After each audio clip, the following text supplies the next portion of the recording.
Good day, U.S. history students. Mr. Deegan here in the VidNote zone for your 5-4 VidNotes.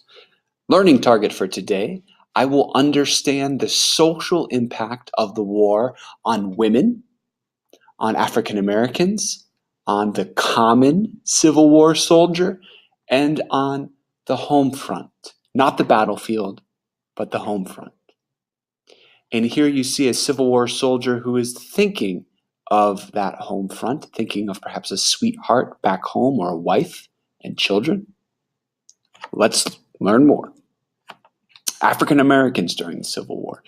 Enslaved African Americans seized the opportunity to achieve freedom by escaping when the Union Army was near.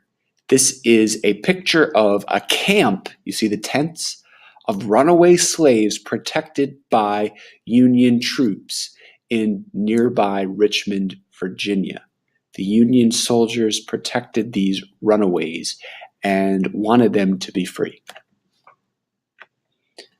The Emancipation Proclamation allowed for the enlistment of African American soldiers during the Civil War. And here are some of those African American soldiers in the Union Army. 10% of the Union Army was African American soldiers.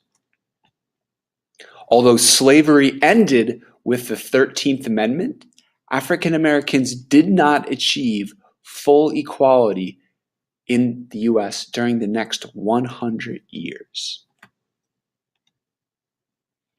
The common soldier, part 1. For the common soldier, warfare was brutal and camp life was lonely and boring. Many soldiers returned home wounded or disabled. And you see a group of soldiers playing cards. Most of the time they were sitting around. There was short times of fighting, but most of the time you were sitting around in your tent waiting for the next battle. And here you see some wounded soldiers without arms or legs. The common soldier, part 2. Warfare often involved hand-to-hand combat in the Civil War. There were no drones. There were no AK-47s. Wartime diaries and letters home record this harsh reality of the deadly hand-to-hand combat. After the war, especially in the South, soldiers returned home to find destroyed homes and poverty. Soldiers on both sides lived with permanent disabilities. And here again, you see some of those disabled soldiers, and you see a soldier writing home. The home front. On the home front during the Civil War, women were required to assume non-traditional roles.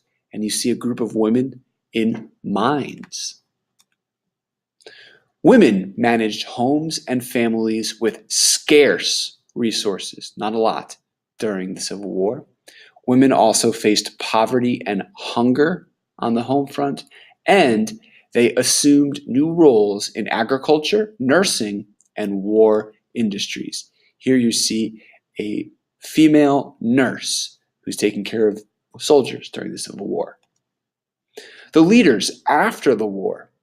After the Civil War, both Robert E. Lee, here he is in his gray uniform, Ulysses S. Grant, here he is in his navy blue Union uniform, they urged reconciliation, forgiveness between the North and the South.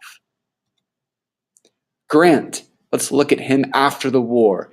He convinced radical Republicans to not be harsh with former Confederates. Ulysses S. Grant was also elected the 18th U.S. president after the war and served during most of Reconstruction.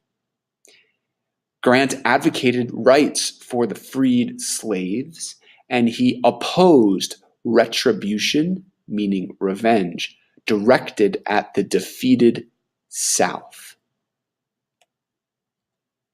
Lee, Robert E. Lee, after the war, he urged Southerners, and he was one, to reconcile and rejoin the U.S. Don't be a sore loser, he said. He served as the president of Washington College, which today is called Washington and Lee University. And Lee emphasized the importance of education to the nation's future. And here is his tomb, where he is buried in Lexington, Virginia. Frederick Douglass, after the Civil War, Frederick Douglass became the leading spokesman for African Americans in the nation. And here he is as an older man. One of his quotes, "If there is no struggle, there is no progress." Struggle, he said, was necessary. After the war, Douglass supported full equality for African Americans. He advocated, meaning supported and fighting for, the passage of the 14th and 15th Amendments, giving African Americans full citizenship. He encouraged the federal government actions to protect the rights of freedmen in the South, and he served as ambassador to Haiti and in the civil service. Haiti, this tiny island just east of Cuba in the Caribbean Sea. And you're almost done. Please answer those and actually write those 2 summary questions.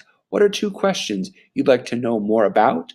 And when you are done with this lesson. This is Mr. Deegan in the VidNote Zone, signing off.